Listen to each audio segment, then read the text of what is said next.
Assalamualaikum warahmatullahi wabarakatuh. Salam sejahtera untuk kita semua. Om Swastiastu, Namo Buddhaya, salam kebajikan.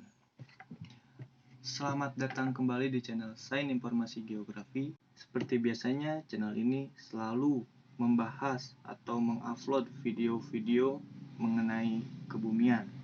Entah itu yang berupa analisis, peristiwa kebumian, dan lain sebagainya. Semoga teman-teman yang setia menonton channel kami selalu dalam perlindungan Tuhan Yang Maha Kuasa, serta dijauhkan dari segala penyakit. Amin. Di video kali ini saya akan membawakan judul mengenai ilmu dasar penginderaan jauh. Di video sebagai bentuk teman-teman support kepada channel ini, yang pasti jangan lupa like, comment, and subscribe. Oke, sebelum lanjut jauh ke materi, pasti dari teman-teman ada yang bertanya, apa sih penginderaan jauh itu? Manfaatnya untuk apa sih penginderaan jauh dan lain sebagainya. Nah, tahap pertama teman-teman mesti tahu apa itu definisi penginderaan jauh. Jadi, definisi penginderaan jauh yaitu ilmu dalam pengumpulan informasi dari suatu objek tanpa kontak langsung dengan objek tersebut.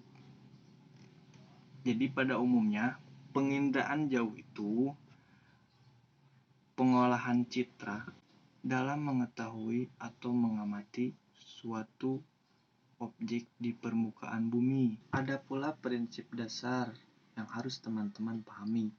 Prinsip dasar dalam penginderaan jauh yaitu adanya perekaman interaksi antara gelombang elektronik dan objek yang ada di permukaan bumi dengan wahana atau pembawa sensor kamera berupa satelit, pesawat, dan pesawat tanpa awak. Lanjut kepada proses penginderaan jarak jauh. Proses penginderaan jarak jauh diawali dengan sumber energi yang berasal dari matahari berubah menjadi gelombang elektromagnetik menuju dan diarahkan kepada sumber target. Matahari juga membantu untuk memfokuskan target di permukaan bumi. Gelombang tersebut dipantulkan kembali setelah kontak dengan target di permukaan bumi. Gelombang yang telah dipantulkan lagi kemudian diterima oleh sensor untuk direkam yang terdapat di dalam satelit. Hasil rekaman yang diperoleh oleh sensor rekam selanjutnya diteruskan ke stasiun penerima dan diolah menjadi sebuah gambar berbentuk digital ataupun hard copy. Kemudian, gambar tersebut dianalisis secara visual untuk memperoleh informasi dari sumber target. Dari hasil tersebut, bisa memperoleh informasi untuk membantu penyelesaian masalah. Secara sederhananya, proses penginderaan jauh terbagi menjadi 3 tahapan. Yang pertama, deteksi. Ini merupakan tahap awal yang berguna untuk mendeteksi apapun yang terdapat dengan penelitian, termasuk di dalamnya berupa pengambilan objek foto menggunakan alat modern. Tahap kedua, adanya identifikasi. Melakukan identifikasi dari hasil yang telah diperoleh dari penginderaan jauh, dilakukan perhitungan, pencocokan menggunakan rumus menjadikan tahap penting untuk mendapat informasi. Dan tahap terakhir adalah analisis. Ini merupakan cara terakhir dari proses penginderaan jauh, yaitu mendeteksi keseluruhan hasil yang telah diperoleh. Tahap ini dilakukan analisis yang berdasarkan sumber referensi dan literatur yang lebih mendalam jika dilihat dari segi keilmuan. Dari semua tahapan yang telah saya sampaikan, dalam proses penginderaan jarak jauh menghasilkan output yang disebut citra. Lalu, ada manfaat dari penginderaan jauh, yaitu pemetaan geologi dan geomorfologi yang berfungsi untuk mengeksploitasi mineral dan sumber energi di dalam bumi. Yang Yang kedua, pemetaan terjadinya fenomena kebakaran, fenomena yang terkait dengan bencana alam. Lalu yang ketiga,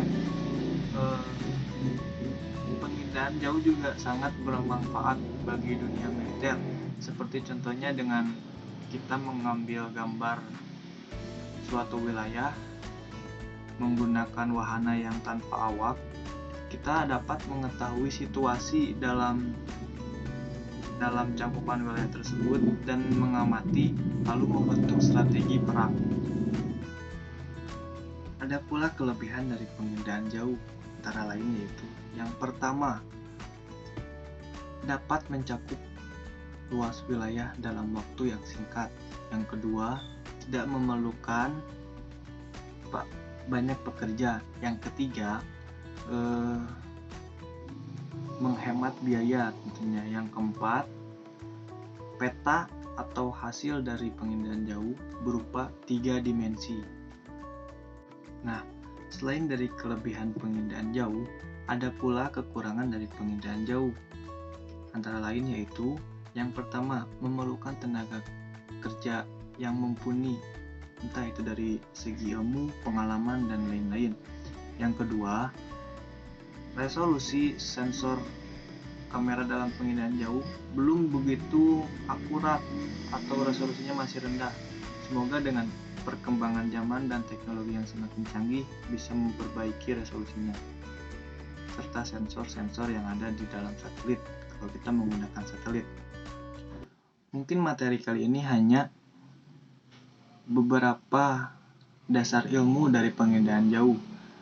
Mungkin teman-teman yang tertarik dalam penginderaan jauh, silahkan daftarkan diri teman-teman untuk menjadi mahasiswa Sains Informasi Geografi Universitas Pendidikan Indonesia, Bandung, kampus Siliwangi.